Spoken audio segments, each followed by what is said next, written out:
Vote চলিকা talk show' আজি এটা বিশেষ খণ্ডত লৈ পেলাই মই দেৱাংগ আজি আহি আপোনালোকৰ আগত উপস্থিত হৈছোহি। 12 জুনত আমাৰ বিশ্বকাপৰ খেল আৰম্ভ হৈ আছে, ফুটবল ৱৰ্ল্ড কাপৰ খেল আৰম্ভ হৈ আছে। আৰু সেইমতে নানা জল্পনা কল্পনা কোন টিমে জিকিব, এইবাৰ মেছিয়ে আকৌ জিকিব নেকি, নে এবাৰ পৰ্তুগালৰ ৰনাল্ডোৱে এবাৰ শেষ বাজি মাৰিব, নে ফ্ৰান্সৰ এমবাপে, নে আমাৰ স্পেইন বাহিনী জিকিব, নানা জল্পনা কল্পনা খেল হৈ আছে। কিন্তু আজি এটা বিশেষ খণ্ডক আমি কেৱল আলোচনা কৰিম পৰ্তুগাল বাহিনীক লৈ। 2018 আৰু 2022 যিটো ৱৰ্ল্ড কাপ টিম পৰ্তুগালৰ আছিলে, সেই টিমতকৈ এইবাৰ 2026 যিটো টিম স্কোৱাড এনাউন্স কৰা হৈছে, যথেষ্ট পৰিমাণে ছাপৰ্টিং টু ৰনাল্ডো, আৰু খ্ৰীষ্টিয়ানো ৰনাল্ডোৱে এই সুযোগটো লৈ পেলাই আমাৰ ৱৰ্ল্ড কাপ জিকাব পাৰিবনে নাই, এই বিষয়ে সমস্ত কথা আমি আলোচনা কৰিম। চাই থাকক ভোট জলকীয়া টক্স।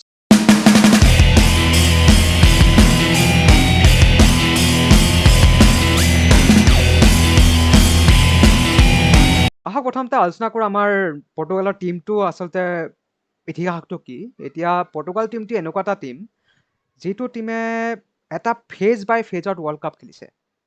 1960s এবাৰ খেলিছে, 19ত এটা খেলিছে, আৰু ৰিচেণ্টলি এতিয়া যিকেইটা ৱৰ্ল্ড কাপ হৈ আছে কনষ্টেণ্টলি মানে ক্ৰমানুগতিকভাৱে তেওঁলোকে ৱৰ্ল্ড কাপত অংশগ্ৰহণ কৰি আছে, বিশ্বকাপত আহি আছে।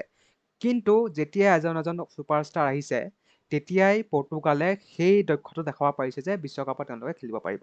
পৰ্তুগাল টিমটো no' doubt is a very strong team, কিন্তু ইমান ষ্ট্ৰং হোৱা নাই বা ইমান ষ্ট্ৰংনেছটো ৱৰ্ল্ড কাপত এতিয়ালৈকে দেখাব পৰা নাই যাতে তেওঁলোকে এটা খিতাপ দখল কৰে। 2025 যিটো নেশ্যন কাপ হৈ গ'ল তাত জিকিছে, 2016 ইউৰো কাপতো জিকিছে। তাৰ দ্বাৰা এইটো বস্তুটো আমি ক'ব পাৰোঁ যে ন' ডাউট পৰ্তুগালৰ ক্ষমতা আছে বিশ্বকাপ জিকাৰ। কিন্তু এই বিশ্বকাপত যিটো প্ৰদৰ্শন আহিব লাগে পৰ্তুগালৰ পৰা, ক'ৰবাত নহয় ক'ৰবাত এটা সৰু মিষ্টেক হৈ যায়, আৰু তাৰ কাৰণে পৰ্তুগাল সদায় আউট হৈ যায়। এতিয়া পৰ্তুগালৰ স্কোৱাডটো আমাৰ সন্মুখত আহি গৈছে, আপোনালোকে স্ক্ৰীণত দেখা পাব। গ'লকিপাৰ 3টাকে আনিছে। তাৰ আগতে ডিয়েগো জল্টাৰ প্ৰতি যিটো তেওঁলোকে শ্ৰদ্ধাঞ্জলি জ্ঞাপন কৰিছে, সেইটো সঁচাকৈ লেখত ল'বলগীয়া। তেওঁক পাহৰা নাই, এটা টিমত ধুনীয়া চান্স এটা দিছে। আৰু তেওঁৰ যিটো সপোন আছিলে, ডিয়েগো জল্টাৰ যিটো সপোন ৱৰ্ল্ড কাপ জিকাৰ, সেই সপোনটোক লৈ পেলাই পৰ্তুগালে নামিব বুলি ৰবাৰ্টো মাৰ্টিনেজ যিজন পৰ্তুগালৰ কোচ, তেওঁ কথাটো কৈছে। আৰু এইটোৱে বহুত ধুনীয়া এটা পজিটিভ মাইণ্ডছেট আৰু এটা ভাল বতৰা লৈ পেলাই পৰ্তুগালে খেলপথাৰত নামিব। এতিয়া গ'লকিপাৰ যিটো গ'ল ৰক্ষক আছে, এইটো 3জন গ'লকিপাৰ 3+1 আছিল আগতে, কিন্তু 3 এতিয়া গ'লকিপাৰ আছে, 3জন আছে। ডিয়েগো কষ্টা, জছে সা আৰু ৰুই চিলভা। এতিয়া ৰুই চিলভা ছাপৰ্টিং হিচাপে যাব, জছে আৰু ডিয়েগো কষ্টা, তেওঁলোক দুজনেই হ'ব main goalkeeper. Diego Costa fantastic goalkeeper, পৰ্টোৰ হৈ খেলে, ইমান ধুনীয়া চুইপিং গ'লকিপাৰ কৰে। এতিয়া চুইপাৰ কিপাৰ মানে কি কৰে, সি বলটো অহাৰ আগতে সি যায়, আৰু তাৰ বল প্লেইং একুৰেচিও ভাল। ডিয়েগো কষ্টাই ন' ডাউট ষ্টাৰ্ট কৰিব, আৰু এইটো গ'লকিপাৰ চইচটো ভেৰি গুড। পৰ্তুগাল হয়তো এনেকুৱা এটা টিম যাৰ হাতত ৰাইট বেক আৰু লেফ্ট বেক বঢ়িয়া ৱৰ্ল্ড ক্লাছ আছে। এতিয়া মই ডিফেণ্ডিং লাইনিঙৰ যিটো স্কোৱাড আমি দেখা পাওঁ, য'ত আপোনালোকে স্ক্ৰীণত দেখা পাব, নেলছন চেমেডো আছে, ৰুবেন ডিয়াছ আছে, Thomas Araujo, Diego Dalot, Renato Veiga. মই গম নাপাওঁ ৰেনেটো ভেগা কিয় লৈছে, he is not in a very good form, কিন্তু তথাপিও Goncalo Inacio very good player, fantastic বাওঁ ভৰিৰে খেলে। জোৱাও কেঞ্চেলো বঢ়িয়া চাইনিং, বঢ়িয়া চইচ এটা লৈছে। Samu Costa no' doubt youth player, আৰু Nuno Mendes one of the best এতিয়া ৱৰ্ল্ড কাপত বা বিশ্বৰ আটাইতকৈ বেষ্ট লেফ্ট বেক বুলি ক'লে কোন হ'ব? নুনো মেণ্ডেজ। তেনেকুৱা প্লেয়াৰ, ব্লাষ্টিং স্পীড, ড্ৰিবলিঙৰ হাই পাৱাৰ, আৰু যিটো অপনেণ্টত ৰখাব পৰা, ধৰি ৰাখিব পৰা যিটো ক্ষমতা। 2025 নেশ্যন কাপৰ কথা কওঁ, পৰ্তুগাল ভাৰ্চেছ স্পেইন, য'ত লেমিন য়ামালে ধ্বংসলীলা সৃষ্টি কৰিছিলে, সেই লেমিন য়ামালক পকেটত ভৰাই দিছিলে নুনো মেণ্ডেজে, আৰু মেন অফ দ্য মেনৰ খিতাপো লৈছিলে। পেনাল্টিত জিকাৰ পাছত মেন অফ দ্য মেনৰ যিটো খিতাপ, সেইটো কোনে পাইছিলে? নুনো মেণ্ডেজে। নুনো মেণ্ডেজৰ কথা বহুত সুকীয়া, আৰু one of the best cross delivery কৰিব পৰা মানুহ। গতিকে ন' ডাউট এইটো বিশ্বকাপত হয়তো বেষ্ট RB আৰু LB পৰ্তুগালৰ হাতত আছে। এতিয়া আমি CB কথা যদি কওঁ, CB আমাৰ আছে ৰুবেন ডিয়াজ মানচেষ্টাৰ চিটি হৈ খেলে। Ruben Dias one of the best centre back, যিটো ৰাজহাৰ বুলি কয় পৰ্তুগালৰ, ৰাজহাৰ হৈ আহিব, আৰু তেওঁক ইনকাও ছাপৰ্ট কৰিব। এতিয়া Inacio one of the best ball playing footballer, আৰু বাওঁ ভৰিৰে যিটো তেওঁ টেকল উলিয়াই দিয়ে বা তেওঁৰ পৰা ভৰিৰে যিটো পাছ উলিয়াই দিয়ে, সেইটো লেখত ল'বলগীয়া। এতিয়া কথাটো হ'ল কি পৰ্টুগালে খেলে তেনেকুৱাকৈ খেলে পজিশ্যন বেছ ফাৰ্ণাণ্ডো চান্টোছে যিটো প্ৰথমতে খেলিছিলে মানে প্ৰগমেটিক টাইপ অকণমান ধৰি ৰাখিব অকণমান ডিফেন্সিভ টাইপ খেলে সেইটো এতিয়া বৰ্তমান নেখেলে ৰবাৰ্টো মাৰ্টিনেজে এতিয়া কমপ্লিটলি অভাৰহল কৰি দিছে টিমটোৱে এতিয়া কি খেলে পজিশ্যন বেষ্ট মানে বলটো ধৰি ৰাখিব বলটো অপনেণ্টক নিদিব টেকনিকেল ক্ৰছিং বহুত ভাল উইং দি এটেক কৰে আৰু হাই প্ৰেছ লাইন খেলে হাই প্ৰেছ লাইন এইটো বস্তু বহুত ইম্পৰ্টেণ্ট আজি মডাৰ্ণ যিটো ফুটবল আধুনিক ফুটবল হাই প্ৰেছ লাইনটো বহুত ইম্পৰ্টেণ্ট হৈ গৈছে এইটো প্ৰেছ কৰিব পৰা যিটো ক্ষমতা আছে বহুত ইম্পৰ্টেণ্ট হৈ গৈছে আৰু উইং বেকৰ যিটো ফ্ৰণ্টত গৈ পিছত আহিব পৰা দৌৰিব পৰা ক্ষমতাটো বহুত ইম্পৰ্টেণ্ট হৈ গৈছে ৰোনাল্ডোৱে এইটো বিশ্বকাপত বেকত ছাপৰ্ট কৰিবলৈ বেছি নাহিব ফৰৱাৰ্ড লাইনতে সি ৰখি থাকিব কাৰণ সি ইমান ষ্টেমিনা খৰচ নকৰিব যে ডিফেন্সত আহি পেলাই সি ডিফেন্সৰ খেল কৰিব ন' ডাউট এবাৰ দুবাৰ হ'ব পাৰে অত্যাধিক সময় বা বেছি সময় সি ফৰৱাৰ্ড লাইনতে থাকিব তেনেকুৱা ক্ষেত্ৰত এনেকুৱা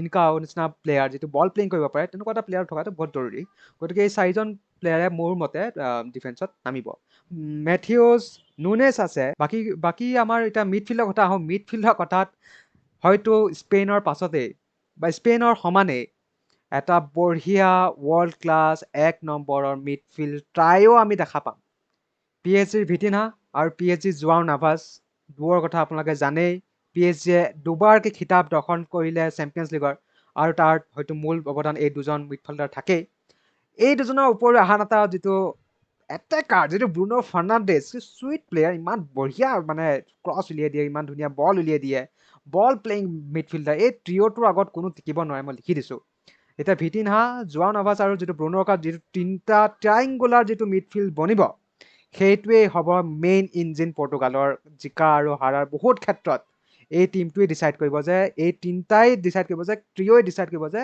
খেলখন কেনেকুৱা হ'ব খেলখনৰ স্পীড খেলখনত পৰ্টুগালে গ'ল কৰাৰ ক্ষমতা পৰ্টুগাল ডিফেণ্ড কৰাৰ ক্ষমতা এই তিনিজনৰ ওপৰতেই ডিপেণ্ডেণ্ট হ'ব ৱৰ্ল্ড ক্লাছ প্লেয়াৰ দুজনে PSG আৰু ব্ৰুনো হ'ল মেনচেষ্টাৰ ইউনাইটেডৰ ষ্টেট আপোনালোকে চাই ল'ব পাৰে Bruno Fernandez one of the world class মই দেখিছোঁ প্লে মেকাৰ হিচাপে নম্বৰ 10 পজিশ্যনত খেলিব তাৰপিছতে আমাৰ কথা আহে আমাৰ মিডফিল্ডত আৰু বহুত কেইজন আছে যেনে বাৰ্নাণ্ডো চিলভা মিডফিল্ড হিচাপে আছে বাৰু তেওঁক আমি উইংগাৰ হিচাপে ইউজ কৰিব পাৰোঁ ৰাইট উইঙত ইউজ কৰিব পাৰোঁ ৰুবেন নেভাছ আল হিলালৰ one of the best ball defending midfield খেলিব পাৰে আৰু চাব গ'লে মিডফিল্ডৰ কিন্তু পৰ্টুগালত ডেফ নাই এতিয়া চাব গ'লে পৰ্টুগালত মিডফিল্ডৰ যিমান মানুহ আছে ভাল মানুহ আছে কিন্তু সেই ডেফটো মই এতিয়া চাই পেলাই অনুভৱ কৰিছোঁ বস্তুটো কম আছে বাৰু ইয়াৰ পাছতে আমি আহোঁ ফৰৱাৰ্ডৰ দিশত আৰু ফৰৱাৰ্ডৰ দিশত বুলি আহিলে এজন মানুহৰ কথা মনত আহেই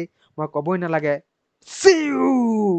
ক্ৰিষ্টিয়ানো ৰোনাল্ডো নামে যাৰ পৰিচয় ক্ৰিষ্টিয়ানো ৰোনাল্ডো ষ্ট্ৰাইকাৰ হিচাপে খেলিব ফৰৱাৰ্ডত থাকিব আৰু তেওঁক ছাপৰ্ট দিবলৈ ৰাইট উইং আৰু লেফ্ট উইঙত বহুত অপশ্যন আছে এতিয়া যিটো মানে চবতকৈ মোৰ ইণ্টাৰেষ্টিং অপশ্যন আহিছে যিটো নাম মই এতিয়া পঢ়িছোঁ ফ্ৰান্সিস্কো ট্ৰিনকাও যে ৰাইট উইঙৰ পৰা খেলিব পাৰে লেফ্ট উইঙৰ পৰা তেওঁ অপশ্যনেল খেলিব পাৰে ৰাইট উইঙাৰ হিচাপে ট্ৰিনকাও স্পৰ্টিঙত যেনেকুৱা খেল খেলিছে সেই একে খেল যদি এইটো ৱৰ্ল্ড কাপতো কৰিব পাৰে এইটো বিশ্বকাপত যদি খেলিব পাৰে পৰ্টুগালক ছেমি ফাইনেললৈকে পहुচাবলৈ ইজি ৱে হৈ যাব ট্ৰিনকাওৰ হাতত মই আশা কৰিছোঁ ট্ৰিনকাওক সেই প্ৰদৰ্শনটো অক্ষুণ্ণ ৰাখক এতিয়া ট্ৰিনকাওৰ উপৰি কোন আছে আমাৰ হাতত আছে জোৱাও ফিলিক্স 20টাকৈ গ'ল মাৰিছে চাউদি আৰবিয়া যিটো লীগ হয় চাউদি লীগ 20টাকৈ গ'ল জোৱাও ফিলিক্সে মাৰিছে নট এন ইজি লীগটো বোধ হয় এনেকুৱা লাগে যে ৰিটায়াৰ্ড প্লেয়াৰবোৰে গৈছে কিন্তু তাতো 20টা গ'ল মাৰা হয়তো লাইফত জোৱাও ফিলিক্সে মাৰা নাই গতিকে সেইটোৱে তেওঁ এটা আত্মবিশ্বাস দিব যে ৱৰ্ল্ড কাপৰ নিচিনা এটা গেমত 20টাকৈ গ'ল মাৰি অহা এটা বহুত অৰিহণা যোগাব ক্ৰিষ্টিয়ানো ৰনাল্ডো এটা বহুত ভাল কনফিডেঞ্চ এটা পাইছে আল নাছাৰ হৈ পেলাই তেওঁ জিকিলে চাউদি লীগ আৰু সেই চাউদি লীগত জিকাৰ কাৰণে যিটো চেম্পিয়নশ্বিপ জিকাৰ যিটো বহুত দিনৰ পাছত যিটো পানী পিয়াহ যিটো হৈ থাকে ন পানী অকণমান খোৱাৰ পাছত যিটো পিয়াহটো লাগে ন সেই পিয়াহটো যেন আকৌ ঘূৰি আহিছে আকৌ সেই কনফিডেঞ্চটো ঘূৰাই পাইছে যে তেওঁ ৱৰ্ল্ড কাপৰ কাৰণে নতুন এটা দিশে নতুন ফ্ৰেছ মাইণ্ডেৰে আহিব পাৰিছে আল নাছাৰক জিকাটো বহুত ইম্পৰ্টেণ্ট আছিল ক্ৰিষ্টিয়ানো ৰনাল্ডোৰ কাৰণেও আৰু সেই ক্ৰিষ্টিয়ানো ৰনাল্ডোৱে সেই খিতাপ জিকাৰ পাছত হয়তো এই বিশ্বকাপৰ অতি বঢ়িয়া প্ৰদৰ্শন কৰিব এতিয়া তোমাৰ আৰু কোন আছে আমাৰ আগত পেড্ৰ' নেটো আছে চেলচিৰ বঢ়িয়া প্লেয়াৰ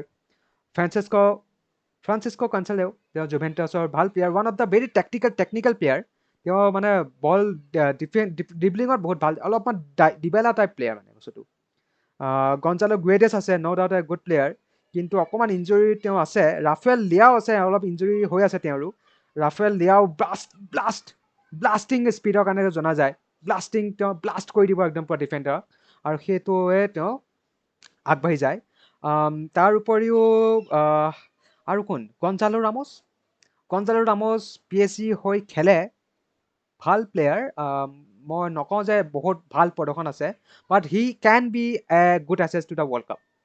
গতিকে এই ৱৰ্ল্ড কাপৰ এইখিনি টিম প্লেয়াৰ লৈ পেলাই এতিয়া পৰ্তুগাল আমাৰ নামিব বিশ্বকাপত, আৰু এই বিশ্বকাপত দেখা পোৱা যাব যে খেলখনত এতিয়া কথাটো হ'ল কি, এই স্কোৱাড লৈ পেলাই যিটো নামিছে, এতিয়া বিশ্বকাপত পৰ্তুগালে জিকিব পাৰিবনে নাই? মোৰ উত্তৰটো হ'ল কি, এটলিষ্ট ছেমিফাইনেললৈকে পৰ্তুগাল যোৱাৰ চান্স আছে। এতিয়া আহোঁ বিশ্বকাপৰ গ্ৰুপত কোন কোন আছে। এতিয়া পৰ্তুগালত কোন কোন আছে? পৰ্তুগালত উজবেকিস্তান আছে, পৰ্তুগালত আছে কংগো, আৰু আছে কলম্বিয়া, যিটো কলম্বিয়া হয়তো এটা থ্ৰেট বা এটা তোমাৰ কি এটেক কৰাৰ এটা চান্স এটা আছে। কলম্বিয়া হয়তো বহুত ক্ষেত্ৰত পৰ্তুগালক কণ্টেষ্ট কৰিব যে কোনে জিকিব, গ্ৰুপৰ কোন টপ হ'ব সেই ক্ষেত্ৰত। তাৰ উপৰি এতিয়া পৰ্তুগালে খেলে কেনেকৈ, মই আগতেই কৈছোঁ, পৰ্তুগালে বহুত ক্ষেত্ৰত এতিয়া পজিশ্যন বেছ খেলে। এতিয়া আমাৰ যিটো মিডফিল্ড আছে, মিডফিল্ডে হয়তো বহুত ক্ষেত্ৰত আমাক সহায় কৰিব সেই মিডফিল্ডৰ জৰিয়তে আমাৰ থ্ৰু পাছ উলিয়াই। এতিয়া ক্ৰিষ্টিয়ানো ৰনাল্ডোৰ কথাটো হ'ল কি, তেওঁ অকণমান 41 বছৰ বয়স হৈ গৈছে, এটা কনচাৰ্নিং এজ, কিন্তু ক্ৰিষ্টিয়ানো ৰনাল্ডোৱে ৱৰ্ল্ড ক্লাছ তেওঁ ফিনিচিং এতিয়া অব্যাহত আছে, ৱৰ্ল্ড ক্লাছ এচিষ্ট তেওঁ এতিয়াও অব্যাহত আছে। এই ৱৰ্ল্ড কাপত যদি ট্ৰিনকাও বা মিডফিল্ডৰ লগত তেওঁ ভালকৈ এটা 1-to-1 বা কানেকশ্যন এটা হৈ যায়, কোনো ক'ব নোৱাৰে যে ৱৰ্ল্ড কাপত অঘটনো হৈ যাব পাৰে, পৰ্তুগালে হয়তো ফাইনেল পাই যাব পাৰে। এতিয়া কথাটো হ'ল কি, আমাৰ পৰ্তুগালৰ যিটো ডিফেণ্ড কথা আহে, ডিফেণ্ডিঙৰ ক্ষেত্ৰত আমি হাই প্ৰেছ খেলোঁ, গতিকে সেই ক্ষেত্ৰত অকণমান আমি সাৱধান হ'ব লাগিব পৰ্তুগালে কেনেকৈ সেই ডিফেন্সৰ বিষয়ে খেলত নামে। এতিয়া আমাৰ হাতত প্লেয়াৰটো আছে, বহুত ক্ষেত্ৰত প্লেয়াৰ আছে, আৰু বহুকেইজন মানে ভাল এটা স্কোৱাডেই চিলেক্ট কৰিছে ৰবাৰ্টো মাৰ্টিনেজে। যোৱাবাৰ 2022ত কি হৈছে, যোৱাবাৰ বাৰ্টনো সান্তোছে সেইটোৱে ভুল কৰিলে যে ক্ৰিষ্টিয়ানো ৰনাল্ডোক যিটো মৰক্কোৰ লগত খেল আছিলে, তাত আমাৰ ৰনাল্ডোক বেছি ইফেক্টিভ হিচাপে ইউজ কৰিব নোৱাৰিলে। সেই ভুলটো যাতে এইবাৰ নকৰক, কাৰণ মৰিনহো কৈছে ক্ৰিষ্টিয়ানো ৰনাল্ডো যেতিয়া পৰ্তুগালত থাকে তেতিয়া অলৰেডি অপনেণ্টে বহুত কথা ভাবে, আৰু যেতিয়া নাথাকে তেতিয়া বহুত কথা নাভাবে। ক্ৰিষ্টিয়ানো ৰনাল্ডোৰ ইফেক্টটো আছে, আৰু সেইকাৰণে ৰনাল্ডো পৰ্তুগালৰ টিমৰ হৈ প্ৰত্যেক মেটছতে ষ্টাৰ্ট কৰাটো যথেষ্ট আৱশ্যক। হয়তো কিছুমান যেনেকৈ কংগোৰ লগত বা উজবেকিস্তানৰ লগত যিটো লোৱাৰ টিম আছে, সিহঁতৰ লগত হয়তো ষ্টাৰ্ট নকৰিব পাৰে বা এজ এ চাব আহিব পাৰে, কিয়নো ইঞ্জুৰি হোৱাৰ চান্সো থাকিব পাৰে। তথাপিও মানে যিখন ক্ৰুচিয়েল মেটছত সেইখনতো ফুল টাইমে ৰনাল্ডোৱে খেলিব লাগিব। আৰু ইয়াকে কৈ মইতো ফুল ছাপোৰ্ট পৰ্তুগালক, পৰ্তুগালে ৱৰ্ল্ড কাপ জিকক, সেয়াই মোৰ আশা। এটা ক্ৰিষ্টিয়ানো ৰনাল্ডো ডিজাৰ্ভ কৰে। আৰু আপোনালোকে কি ভাবে, পৰ্তুগালে কেনেকৈ খেলিব, কিদৰে খেলিব, আৰু এইবাৰ ৱৰ্ল্ড কাপত আপোনালোকে কাক ছাপোৰ্ট কৰি আছে কমেণ্টত জনাওক। আৰু ইয়াকে কৈ ভোট জলকীয়া টক্সৰ আজি মঞ্চৰ পৰা মই বিদায় মাগিছোঁ। চাই থাকক ভোট জলকীয়া টক্স, এনেকুৱা আৰু ধুনীয়া ধুনীয়া ফুটবল এনালাইচিছ লৈ আহি থাকিম। আৰু ছাবস্ক্ৰাইব কৰক, শ্বেয়াৰ কৰক, লাইক কৰক। তাকে কৈ ভোট জলকীয়া টক্সৰ মঞ্চৰ পৰা পৰ্তুগীজক ছাপোৰ্ট কৰিছোঁ এইবাৰ বিশ্বকাপত, বিদায় মাগিছোঁ। লগ পাম অহা খণ্ডত। চাই থাকক ভোট জলকীয়া টক্স।